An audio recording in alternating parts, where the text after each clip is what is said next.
Hello and welcome to another episode of Let's Argue About Plants, the podcast for people who love plants. Just not always the same ones. I'm Steve Aiken, the editor of Fine Gardening Magazine. And I am Danielle Sherry. I am the senior editor at Fine Gardening Magazine. Which means you're older than me. In whose world? That is not accurate, listeners. That is not accurate at all. Steve is a good 20 years older than I am. All right. I just act like it. 10, 8, something along those lines. Steve, it's a special episode. It's a super special episode. Woohoo. It is the Q&A episode. So we put out a call to you listeners for questions, and you came through. Yeah, we got a ton of questions. I mean, cool. I sound shocked, but wow, thanks, guys. This was awesome. So many. Let's hope we can actually answer some. Right? Well, you sent in so many that we did have to cut some, and we whittled them down, but we got some great ones to answer here. I feel like I want to sing. Like, Go it's ahead. question time. It's question time. We know you have some questions. We need a theme song for the question episode. All right, you work on that. All right, let's work on the first question. Okay, the first question is from Emma. How do you keep track of everything you've planted over the years? Do you have a system? That's an easy one to answer. No, I do not have a system. I've been looking for a system. I've been trying to find a system because if you look in my house from the basement all the way up to my bedroom are little stashes of bunches of plant tags.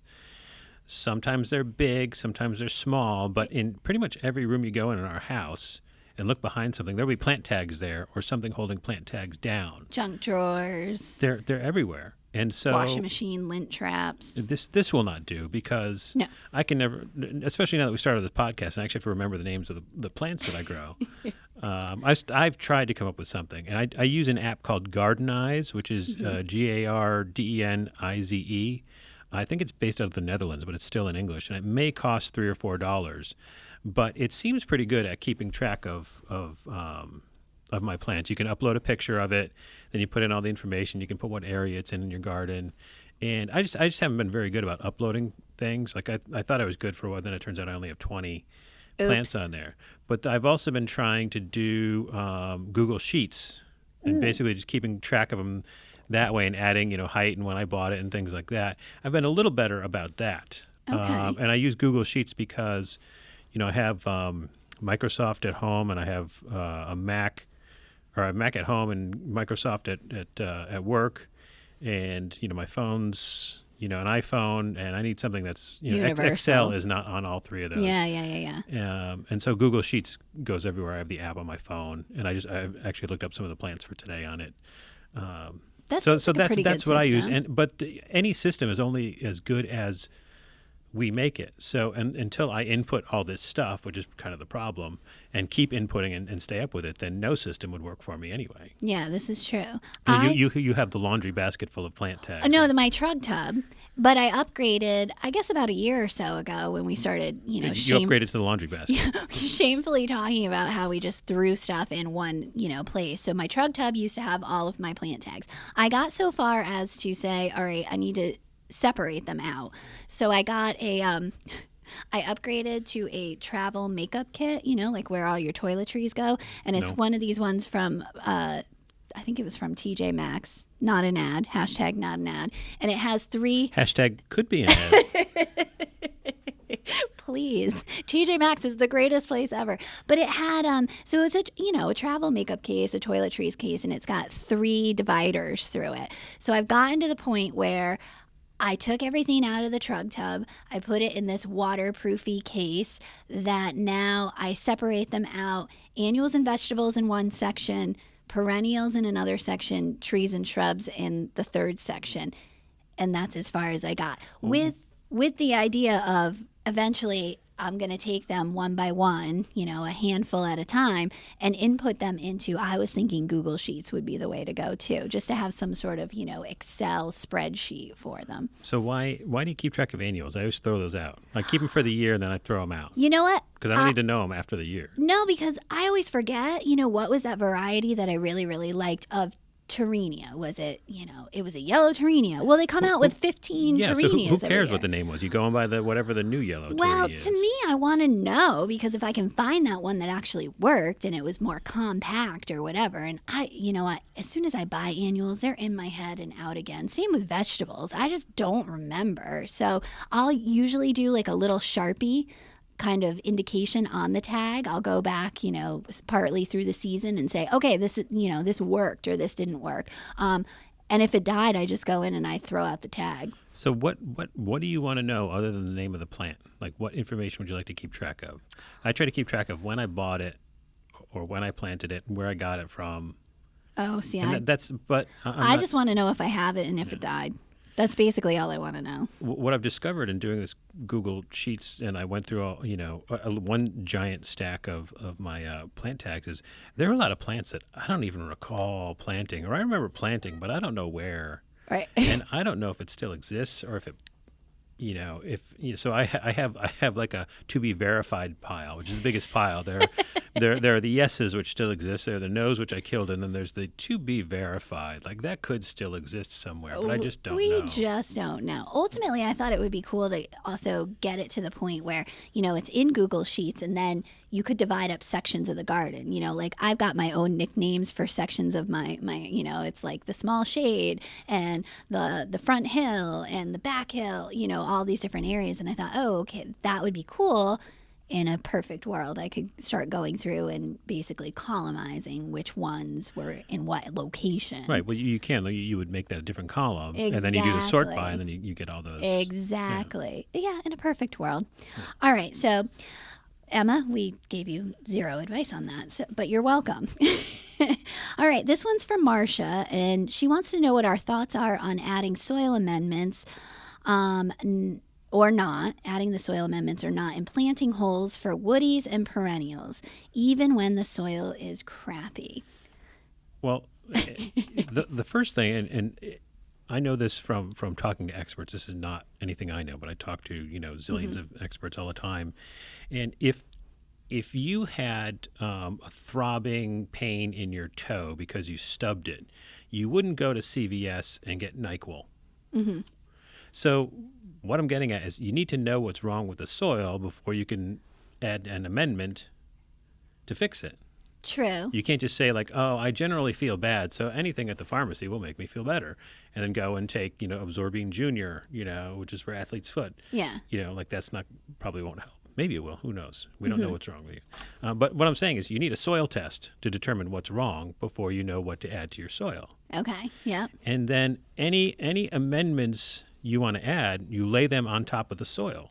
You don't dig them into the hole because they either go beneath or where the roots need to be, or the roots just kind of stay in that pocket where the good soil is and the rest of the soil is not good. So you lay it on top of the soil, create soil the way Mother Nature does from the top down, which is what I believe Lee Reich said, and that's the way to do it. Mm-hmm. You're trying hard not to say something, Well, okay, I think that there's soil amendments and there's soil amendments. And there's soil that you clearly know is crappy. I have lean gravel backfill that has zero organic matter whatsoever in it in a certain area, in a garden that I created in the front of the house. I know it needs organic matter. So you know what? I know the rule. I've read all the Lee Reich books, but I go through, and when I'm planting something, I throw a couple shovelfuls of my compost in there. Now, that doesn't mean that I think that that's going to solve all problems. It hasn't led to my garden not thriving and my trees not living up to their potential because they've only grown in that little itty bitty area. I know, because when the voles took them out, I got to see, hey, oh, wow, this tree spread its roots so far.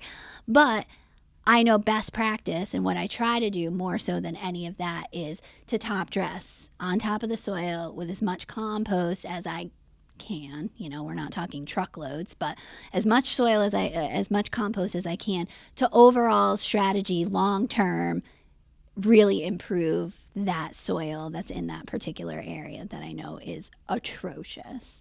Well, compost is a safe bet. You can always add compost to whatever the situation Right, is. but I put it in the hole. I do. I definitely do. And I know that's a no-no, but I do it. But you're also top dressing with it, so you're kind of doing both. I'm trying. So if that compost in the hole really does nothing, it kind of doesn't matter since you're already also top dressing with it, which is what you should do. I know. Yeah. I remember when Belt and suspenders. Yeah. I remember working at nurseries though, and it, like every single nursery sells something that's usually called like the planting mix, where it's compost and a little bit of topsoil and the whatever. And I always felt like that was just a way to like upsell people that, hey, make sure you're putting in 3 shovelfuls of every single plant that you plant, throw that in the hole with it. And That's exactly what that is. yeah, it's I couldn't do that now if I worked at the nursery, so I'm unemployable. So if you just put it in the hole and didn't top dress, then your soil would still be crappy. But Yeah. if you top dress, then you're improving the overall situation. Yeah, exactly. All right, what's up next? This question is from E. Okay. It's brought to you by the letter E. Flowers are great, but I love foliage. What plants are good for a perennial garden because of their non-flowering qualities? All right. So, well, I came up with a sun and a shade option. I think I did too shady. Okay. Partial sun could take. Yeah. All right. Yeah. So I went into, for sun, the Sanguisorbas, and I've really gotten into these variegated Sanguisorbas, also known as Burnett is what its common name Named is. after Carol.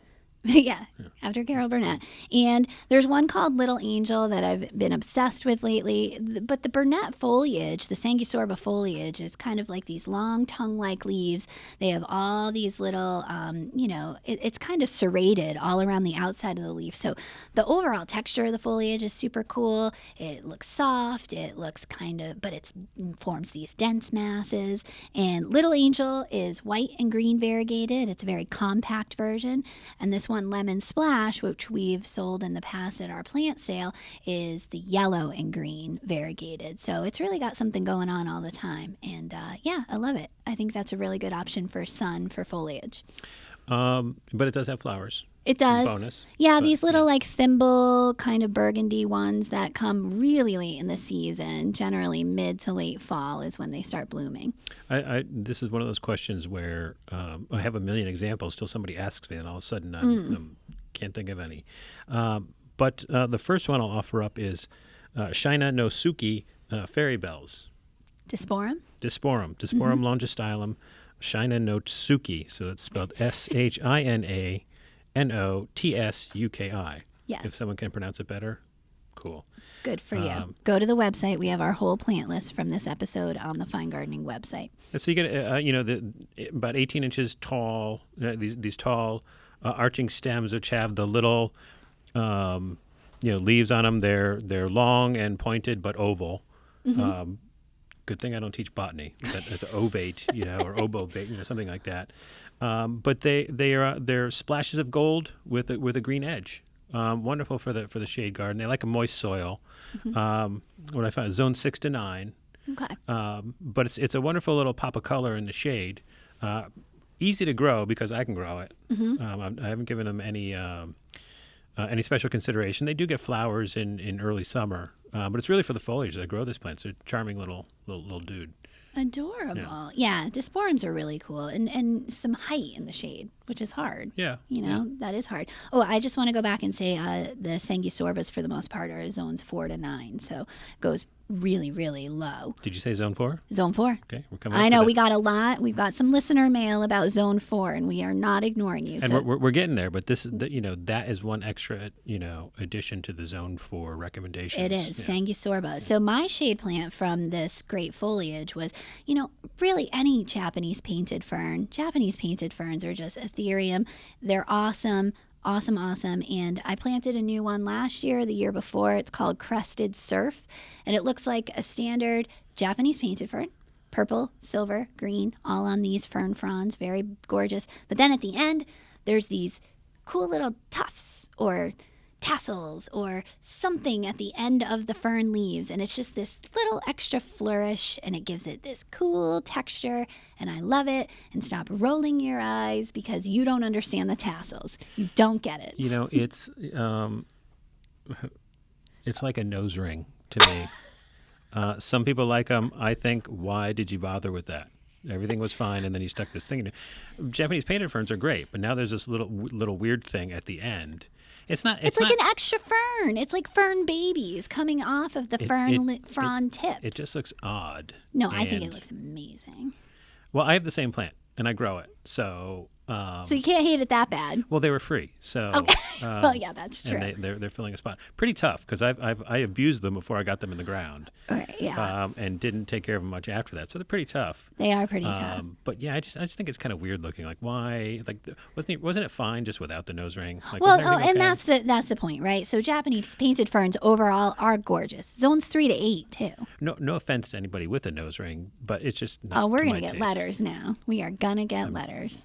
The Nose Ring Society of North America. But like it's just not to like it's great for other people, but just not for me. Not for you. That's why I don't have a nose ring. The only reason. That's the only reason you don't have a nose ring. Well, come on. If a nose ring looked cool on me, I would do it, and then it would be okay. I would laugh so hard if you came in with a nose ring one day. I would probably wet myself. So, do you have any other foliage plants for E? Yeah, I was going to recommend. Wait, what are the zones on that? Zones 3 to 8. Zone 4. Zone 4. Works for Zone 4. 4. We have an awful lot of Zone 4 plants. I mean, we are basically a Zone 4 podcast right now. My next plant is also hardy to Zone 4. Zones 4 to 7. It is Beetlemania, sedge, carex, Beetlemania, and so it's just this little tuft. Maybe like what 6 inches tall, and it gets to be about a foot wide, like this nice little clump of Paul McCartney's hair, 1964. Well, Paul always had kind of neat hair, but it's just a small clump of skinny, grassy green foliage with a gold stripe on it, or it's gold around the edges and green down the center. I've never looked that closely at it because you really have to kneel down to see whether the gold is on the center or the outside, but it's green and gold. Yeah. And it's just a wonderful, unkempt little mop top of a plant that, again, is a tough plant. I planted it midsummer.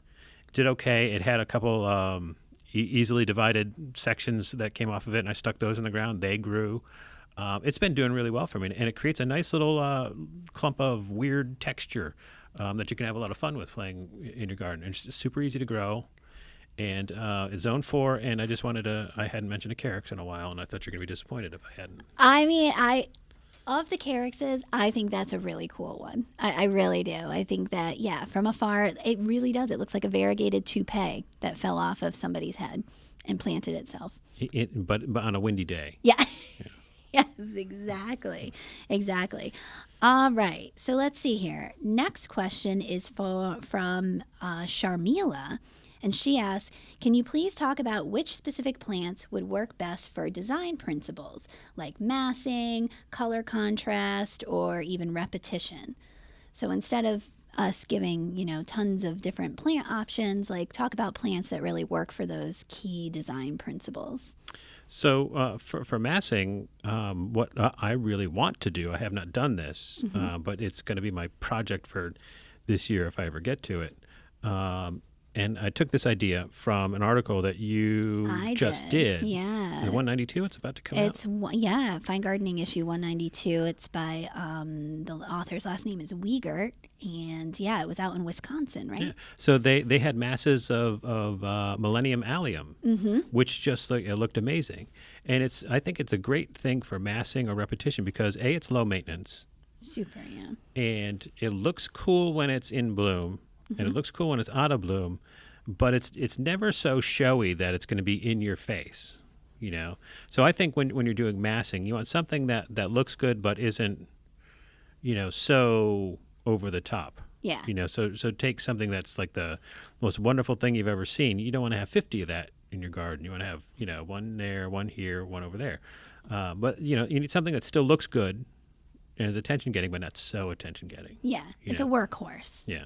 Pick a workhorse plant. So yeah, Allium Millennium I think is perfect for massing. Okay. Yeah, I agree because in that garden that was out in Wisconsin it was just stunning, absolutely stunning. So I decided to talk about my favorite plants for repetition because this was a big thing when I started my garden at my new place, 8 or 9 years ago. That was really important to me. It was something I lacked in other gardens that I've done in the past is having this repetition. And so I started out with, I know a lot of people are going to roll their eyes, but a Carex ice dance. And it was something that I think I bought a couple of. Who would roll their eyes at a Carex? I bought it as a couple of gallon plants, and over time, it does mass and spread out. It's easily dividable, so I was able to kind of transplant within a couple of years sections of this Carex to other areas of the garden, and it stays relatively small. It's only about 8, maybe 10 inches tall. It's got a little bit of green and white variegation to it. The thing I love about this particular, the Ice Dance Carex, is it goes in sun and shade. And I've got it in extremes of all of the above. So it makes this perfect repetition plant that you can really kind of space around. That's zones 5 to 9. And then I decided to throw in, I know it's an investment, but I have mostly a shrub-based garden and landscape now, and I really love some of these dwarf botanical hydrangeas, and I've got them repeating all around my garden. In particular, the variety Bobo, which is I didn't write it down, I'll put it on the website. It's like EIVLOBOZ 5343 is the cultivar name. Hike. Yeah, it's Bobo. And these little dwarf botanical hydrangeas, 2 to 3 feet tall and wide. They stay almost, like a large perennial, but love them just because they are able to go in, full sun all the way into partial shade, maybe a little bit more than partial shade, and great flowers, great, the flowers transition to pink, great structure. So those are my 2 go-to repetition plants. The thing about repetitions is easy to achieve if you find a plant that works in your garden and bulks up. Yes. Because then you just keep dividing it and popping it around in different places. And I then think all of a sudden you have repetition. And also has a range of, it will tolerate a range of conditions. Well, you'll find out as you move it. Right, exactly. So, I also want to mention for things like contrast, I like Hakanakloa, Japanese forest grass, either any of the varieties really. They have such a wonderful texture and color to them that you can play off of them. So I have a giant mass of Hakanakloa all gold that I planted purple heucheras with, and the purple gold is a wonderful combination. It looked great, for the 2 years that the heuchera lived. I can't keep a heuchera alive more than 2 years. No, me either. And so I replaced it with Hosta Wu La La, and I think I've mentioned this. And so it contrasts not in terms of color, but in terms of texture and form. Oh, yeah. So the Hosta has a giant upright form with big leaves, and you have this fine textured thing at its base. Nice. That's going much better. I bet you even do get a little bit of color contrast with that too, because Wu La La is kind of a bluey green, and then the all gold really is a shocking yellow kind of chartreuse color. Yeah, it depends on how much sun you have. Yeah. Nice. All right, Sharmila, we hope that answered your question. Okay, are we up to the Zone 4 plants? Oh boy, here we go. Okay, Hillary, your favorite Zone 4 plants. I'm a Zone 4 outside of Ottawa, Ontario, so this is a very selfish request, but hey, it's not, because, Zone 4 needs love too. And we've shown you a lot of love so far. A lot of Zone 4 plants. We have. They're out there. There's a lot of them out there. They're shockingly, as soon as we started saying, oh, and I love this plant. Oh, it's Zone 4. Oh, I love this one. It's Zone 4. More so than we've figured out. So I'm going to start off with, we've talked about it on the show before, but this is an awesome plant. It's Sun King Aurelia. It's an awesome. It really should be. It's a shrub in a perennial's body, basically. It gets ginormous. It gets to be 4 to 5 feet tall and wide eventually. It's got these crazy kind of, I don't know how to explain it, finger-like fronds of branches. I don't know. Basically, if you listen to any of the previous 50-something shows, you know what it is. We mention it. And you mention it pretty much every show. I mean, it's a great plant, and I was shocked to learn that it was a Zone 4 plant. But it's got great color. It's got great texture. It's got it all. So Sun King Aurelia.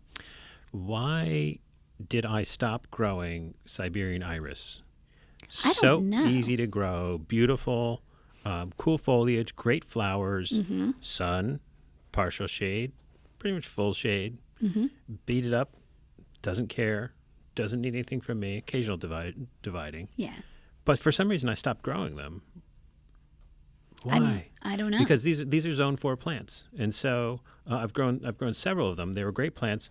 The one I'm going to recommend is Butter and Sugar, which is not uncommon, but it's a great one. It's a soft white with soft yellow, so these are not screaming in your face colors, but they're a great contrast to the million other perennials that all bloom in purple. And they look great with them. Very low maintenance, zones 3 to 9 actually. So hey, zone 3. Yep. Give there me you some go. love. Where you go. Yeah, just over 2 feet tall. It's hard to go wrong with this plant. It's just a great, tough plant. Why am I not growing it? And when it's not in bloom, I think it looks like the most well-behaved ornamental grass on the planet. Yeah. You still get that same texture as an ornamental grass, but it's not flopping all over the place. Doesn't flop. Which is awesome. So yeah, fan. That was a good one. Do you grow Siberian iris? I do. Which one? Yeah.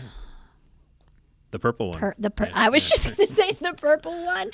I'm not sure what it is. I have no idea. It was one of those plants that I inherited from someone who was just like, here, have a chunk of this. And it's gorgeous and it's beautiful. And it's great when it's not blooming and it's great when it is. So, yeah. We should all be growing more Siberian iris. We should. I shall also need to be growing more of, I don't have nearly enough of this zone 4 plant, which is Thalictrum robachanium.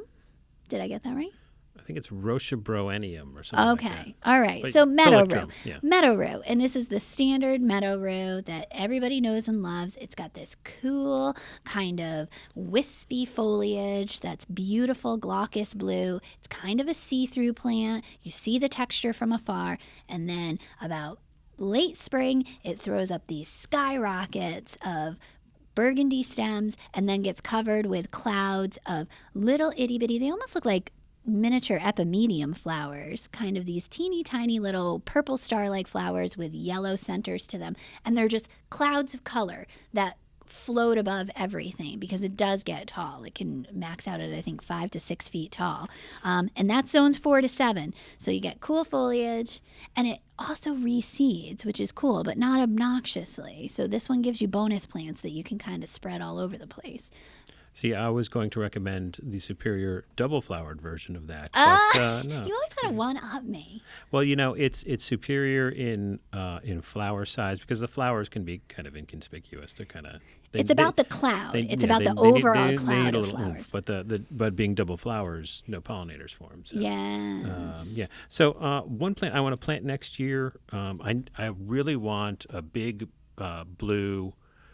Spruce, like one of those big round mounds of spruceness. Like a fat Albert is a cultivar. Right. Yeah. But the one I want is supposedly the bluest of the blue. It's called St. Joseph's Broom, Picea pungens, St. Joseph's Broom, zones 4 to 8. Nice. And it's super blue and 3 feet tall, 3 feet wide in 10 years. That's perfect. I want this giant blob of blue conifery goodness sitting right in this bed. I know exactly where it should go. Zone 4 plant, so many conifers. Hillary, I know. Zone 4 is just conifer heaven, man. And Larch. Yes. We must all grow the larch. Larch is amazing. I mean, any of the Abies family, any of the firs, they are all in zone 4 for the most part. The poor woman probably lives in a conifer forest. I know. Like, She probably can't there be give me something else? other than a conifer. But I think we gave her some good options. Okay. All right. Okay. You're going to hate this one. All right. This is from, let's see. Oh, this is also from Hillary. Oh, is it? Hillary's getting some love today. Okay. She wants to know our favorite pink flowers or pink plants. I know that neither one of you are fans of pink in your garden, which just makes me more curious about what pink plants you do love. And I want to point out, too, favorite is spelled Vourite. Well, she's from Canada. I know. I love it. I love it. It just makes me want to say it in a Canadian accent. But Well, let's hear that. No, I really don't want to do Sorry. that. Sorry. Sorry, can't do it. All right. I don't love pink. I don't like it. I tried to ban it completely up from my garden. The one exception I do make, pink peonies. Wait, what color are the flowers on Thalictrum? Purple with a... They're kind of pinky. No, you are the most colorblind person It's I true. know. It's That is true. ridiculous. They are purple lavender with yellow centers. They're kind of... No, we're going to look this up when we get out of here. They are purple. Don't listen to Steve. So back to pink peonies, because I would love a peony even if it was black. I love Sarah Bernhardt, which is a double, triple blossomed one. Huge, very fragrant, gorgeous. It's kind of a go-to cultivar. And another one I have is Beauty Bowl, which is a singular pink flower with kind of a mass of stamens in the center, which are white and Did you get yellow. that at the plant sale? I did not. I had mine prior to the plant sure, sale. sure. But it was cool. It was very, very cool. No, the one I got from the plant sale was Sword Dance, which is the red, I think the red version of Beauty Bowl. But we're talking pink. So Beauty Bowl and Sarah Bernhardt. And pink peonies are the only ones I'll do. Yeah. I think that's all I got for pink plants. You went too. with peony too? Yeah, I have a Kiko Adored Ito peony. So its name is Kiko, and then in parentheses it says Adored. So that must be Japanese for adored? No. No? It is not. You would think that. But adored in Japanese is Suhai Shimasu, as we all know. Kiko means practice or study or training. So what these two words have to do with I each don't other understand. and why there's a parenthetical, you can do parentheses in song titles, Okay. but you can't do them in plant names. Like, I don't understand what's happening here. That doesn't make sense. it So does not put make them sense. together. So practice being adored, Kiko means practice. practice adore. But like I don't know. Could they not decide? I don't know. Anyway, know. it's Kiko's probably the name of the daughter of the person who introduced it, and he's adored, and we're trampling all over his memory of her. And, but that's the trademark name. The cultivar name is Pink Double Dandy, and this is the flower. It's pink and double. It's a soft pink. It's a muted pastel pink. Yep. It has those fluffy yellow stamens in the center. Just Ito peonies are just gorgeous. You can't go wrong with them, and that's the only pink thing I have in my garden. Yeah. And I think I have it because I could get it rather inexpensively. These things are expensive plants. And I put it near where I have a bunch of red flowering and red foliage and things like that, so it fits in. Oh, okay. Yeah. Because it's not that I don't like pink; it's just that I'm not sure how to use it well. Yeah. Neither am I. And I've started branching out a little bit into a few coral things that are kind of bicolor Coral is orange. It's like on the orange pinky side. I think if orange and pink have a baby, it's coral. That's what I think. Can you think of anything other than coral that is orange and pink at the same time? A sunset? Oh. Boom! And Mic drop. And who likes those? I am leaving. Right. All right. Next question is... Let's see. Oh, okay. Are we on to Amy? 7, Amy. Yes. Okay. We have different versions of these. Oh, okay. Yes, we are on to Amy. You edited, but I went with the original version because that's where I wrote all my notes down. Amy, my urban yard in Minnesota needs plants with a small size, but I'd like options with wildlife value. Any ideas? You're going to crucify me for this, but I'm going to say low scape mound, Aronia. You finally come around to the wisdom of this plant. I mean, I've made fun of you for this plant, for it being one of your favorite plants. But in this situation, I think it's a really good option. Aronia's, got these really cool little glossy leaves to it. This guy stays 18 to 24 inches tall and wide. It's a woody shrub. And because of that, it makes this thicket of stem branches. And I read up on it and found out that it's an awesome habitat. The birds love to hide in there as protection. So in that way, it's a wildlife option. And then the other thing is it puts on these kind of nondescript white flowers, whatever, but then they turn into these cool berries that the birds just go ape over. They love it. They attack it. They just go nutto. Birds go ape. Birds go ape over it. And so I think that's a really good option if you're looking for a dwarf wildlife plant. So I would say Aronia, low scape mound. I was gonna offer up a dwarf winterberry holly, Alex verticillata. Okay, nice. Getting only about 2.5 to 3 feet tall. That would be Nana. Is the trademark name. Red Sprite is the trademark name, and Nana is the cultivar. Yeah. But I'm not. That doesn't count as my recommendation. Oh, you're not going to do that. Okay. Because in order to have the berries on that, you need a male, and so I've just doubled the size that she needs to devote to this thing. Yes, true. So I am broadly recommending any goldenrod, any solidago, will do. They are most of them are, not all of them are native to North America, and I think they support over 100 different species of insects, spiders, birds, and who knows what else. Oh, okay. So I mean that's pretty cool. I mean, in I always a see couple them of plants. covered with, parasitic wasps and bees and such. So Yeah, and the thing about a solidago though is you have to plant something in front of it. oh yeah. Because A, they will flop. B, they don't look good until they bloom. And then the only part of them that does look good is the bloom. And so they look cooler when they're sort of towards the back, and they've it takes them all year to get going anyway. And then you get surprised by an explosion of color. And the other thing you got to remember with a solidago is don't pull it out. I swear that plant looks so much like a weed that it's so easy in spring to go, oh God. It can be a very weedy plant, but Yes. it's not a weed because it is a wild flower. Yes. So there you go. Yeah, okay. But wonderful for wildlife. Yeah, perfect. All right, Amy, there you go. All right. So this is ironic. This is from D, but Seeding the pile here.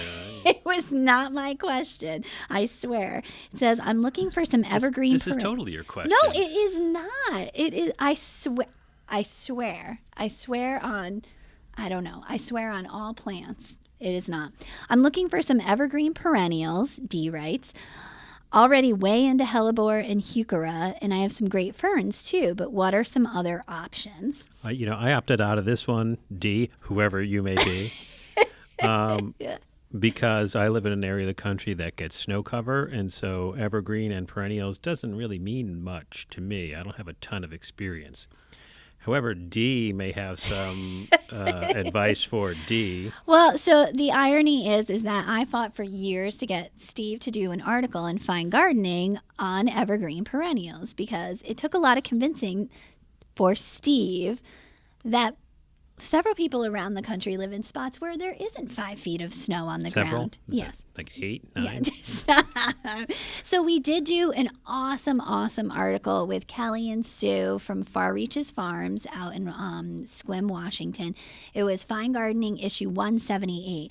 And they gave, I want to say, 10 or 12 options. But I picked out from there 2 of their favorites. So they did the research. I want to give credit where credit is due. And one of those was a Bergenia, which I think is a cool plant, even if it is an evergreen perennial, but it's a cool plant year-round. And the variety that they specifically recommended was Eric Smith. I know, it sounds like a real estate agent, Eric Smith. But anywho. Sounds like somebody's brother. Maybe, could be. So they honored them by naming them after Bergenia. Could be. 12 to 18 inches tall and wide. It zones 5 to 9, and this gets large, green, waxy, hosta-like leaves. And eventually, as the temperatures fall, this gets this kind of purplish, maroonish hue to the leaves. So that's kind of cool. Then it throws up in spring these red stems, and it gets larger than the straight species, hot pink flowers all over it in spring. So that's a cool evergreen perennial that does more than just be evergreen in the winter. And then the other one that they recommended, which I thought was uber cool, was Oriental Swamp Pink, which is Helianopsis orientalis, and that was zone 6 to 9. And this thing was cool. It was evergreen. It's got clumps of kind of these long tongue-like foliage to it. They're dark green, and then they kind of have a purple hue to it with purple spots all over it. And then in spring, they shoot up these kind of black stems, and they're covered in purple, fireworky, spider-like flowers to them. But I just thought that was really, really cool because it looks like an evergreen version of like lungwort, like a pulmonaria. It's a really, really cool looking plant. Oriental Swamp Pink. Oriental Swamp Pink. 3 words that do not follow from the other. Which one of these don't belong? So those are my 2 options, but there's plenty more in issue 178. All right, so let's and that's my suggestion too. Okay. Let's move on to David. David. David's a rabid avid listener here. So David, you are the listener of the episode. Yes, rabid Ding, ding, avid. ding, I ding. love that. Yeah. So many questions. Hey, me too. But how about some unsung, long-blooming perennials? Not Rudbeckia, not Salvia, not Coreopsis. Off the beaten path. Well, there go 3 of my recommendations. Right. So off the beaten path, I would not say sedums are long blooming, but not off the beaten path. Yeah. Phlox are long blooming, but not off the beaten path. And Daylilies, not off the beaten path. and not long blooming; they bloom Well, for a day. the ever blooming daylilies. Anyway, the reason why it's so hard to find these is that if they have a long bloom time, then they're going to become popular and they will not be off the beaten path. People know them. Yeah, yes. it's pretty hard. But I did come up with something that blooms pretty much all summer for me, and that is talk about bad common names. This is Shale Barrens buckwheat. It sounds like a mining town Right. out in. Well, it certainly does not sound attractive, but it is. No. Eriogonum alienii, or alenii, Eriogonum, Eriogonum buckwheat. alenii, little rascal. Oh, why didn't they call it that? That's so much cuter. Well, it would be little rascal shale barrens buckwheat. Oh. Yeah. Yeah, all right. Or maybe little rascal and buckwheat have something to do with one another. Yes. Okay, all right. Did you not get that? No, I did not. I'm slow because I'm trying to actually get to the substance of the content here. Okay. So sorry. this it's a western plant used to drier soil, full sun, and it has these long paddle-shaped leaves that are like a fuzzy gray green. And that's why I bought it. I bought it for the foliage. I'm like, this looks really cool. And then the year after I planted it, it had like all these stalks of like these little yellow flowers that just sat on top of the plant all summer long and were covered with bees all summer long. And I kept waiting for it to for the flowers to fade so I could just clip them off because it's a big mass of flowers. Okay. And it was going to look bad once they turned brown or something like that. But it took all summer for that to happen. Wow. All right. Just a great plant. Full sun, well-drained soil, 5 to 9. It's going to get over a foot tall and supposedly a foot wide. Easy to grow plant. Mine actually reseeded. I had a little seedling pop up for me, and I said, woohoo. It's easy to recognize a seedling because they have this long paddle-like leaves, and I had like a little, Baby Yoda version of it. And so, Which is kind of crazy because say it. Right? Arenogonum. Shale Barrens buckwheat. Yeah. Is now, So buckwheats in general, that genus, I think of being, still that gray color and, kind of having almost needle-like foliage. I feel like the these are ones that wider. I've seen are kind of needly, and I go, oh, all right, it looks like a silver, maybe creeping Angelina sedum, but this looks totally different. I feel like bold. That's awesome. I think of Denver. I'm like, oh, well, this will never survive my winter, Right. but I'm going on my 4th year with it now. But do So you have it someplace well drained? So I think I have all well-drained soil because I don't have any moist spots. Everything it says like moist soil, I have to- okay, yeah. So this definitely is a And Western native plant. It's on I have like a slight gradual slope in my front, and that's where it is. Oh, that's perfect then. Yeah, that's perfect. All right, are we? Wow, we've exhausted our. Well, we have one more. We Oh, had we do? we had a late entry. Oh, that's true. That's true. Okay. So late, I forgot to write down this person's name, but she does live in Oregon. I want to say Corvallis. Okay. But she writes, I have a space on the north side of my house which transitions from full sun in June when the sun is high enough that the house doesn't shade it to full shade in December when the sun is low enough that the house completely shades the area. This seems like a very difficult plant situation, and I haven't found anything to grow well here. I would love for a little hedge at this location, but at this point, I'm willing to put in anything that will grow. Any ideas of a plant that could handle this summer sun to winter shade location? And so, because this is not a situation in New England, No. I reached out to Richie Steffen Oh, from the perfect. Elisabeth C. Miller Garden in Seattle, who knows more about plants in that region than I will know about any plants from anywhere. And here's what he said. He said, one plant that leaps to mind for this difficult situation is Japanese holly, the Ilex crenata. Oh, okay. Excellent and tough hedge plant, and there are several cultivars that provide some flexibility. He mentions both convexa and the cultivar Helleri, which is a compact selection with tight-mounted form, about 3 feet tall and 4 to 5 feet wide in 10 years. They can both be sheared.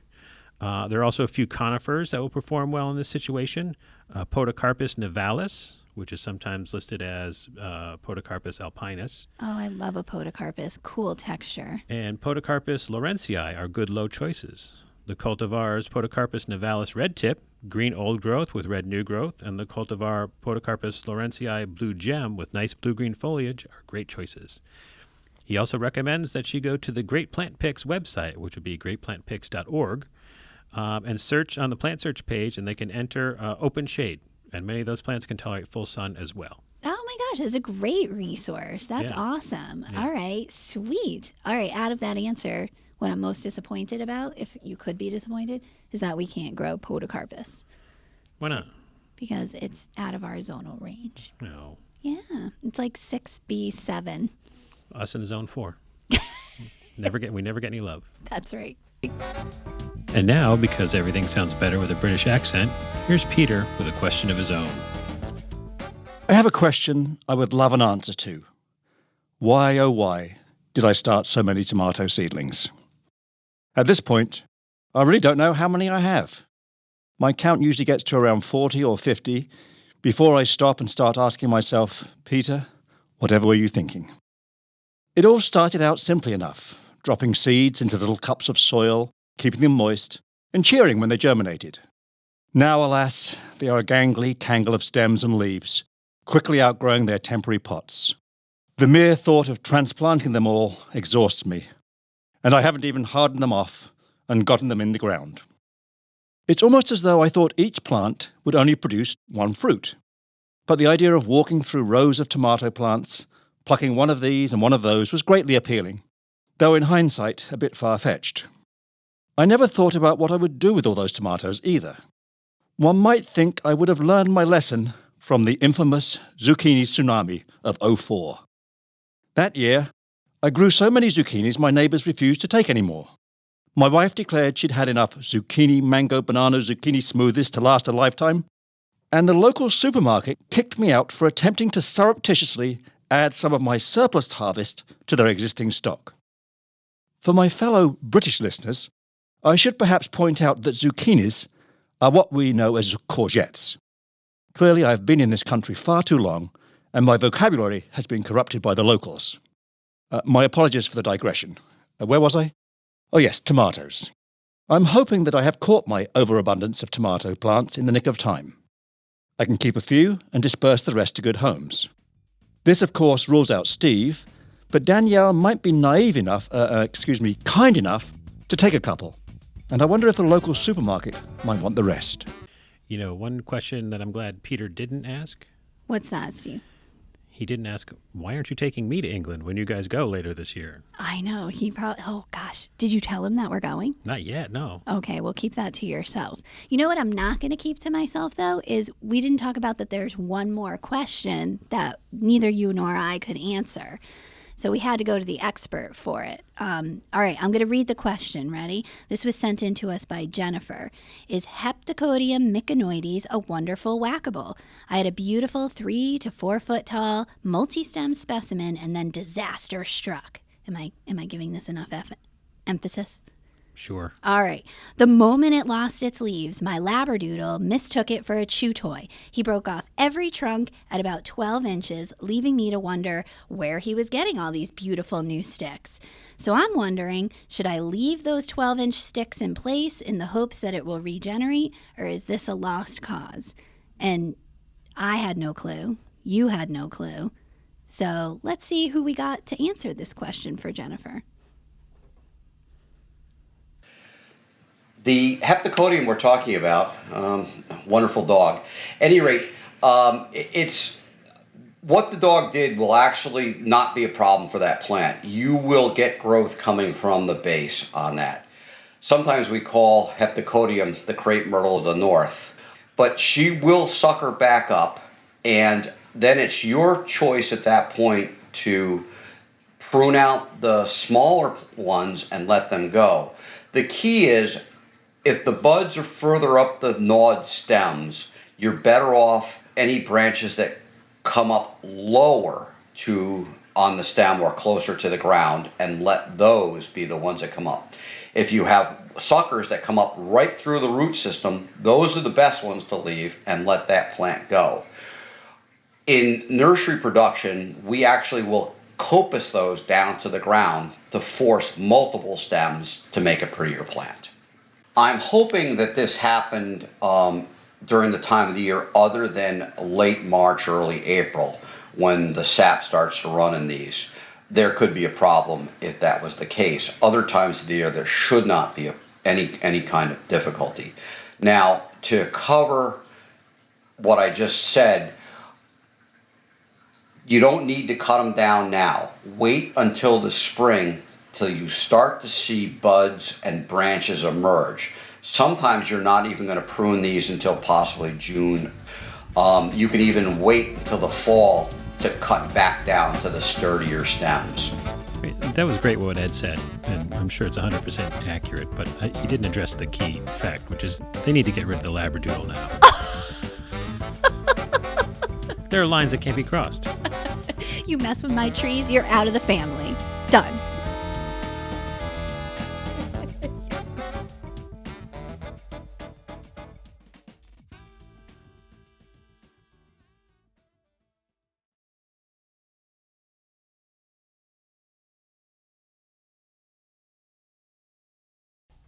That's awesome. They need to get rid of the What exactly was that? Was that the transition from the... That's the wrap up. the wrap-up? Okay. That's the wrap up. Oh my To God. whom that it may was fun. concern, I can't believe you hate animals so much. You I dog hope that hater. someone would kick you out of your house for something that just came naturally to you. You ought to be put down. Oh my God. Oh my God. Oh my God.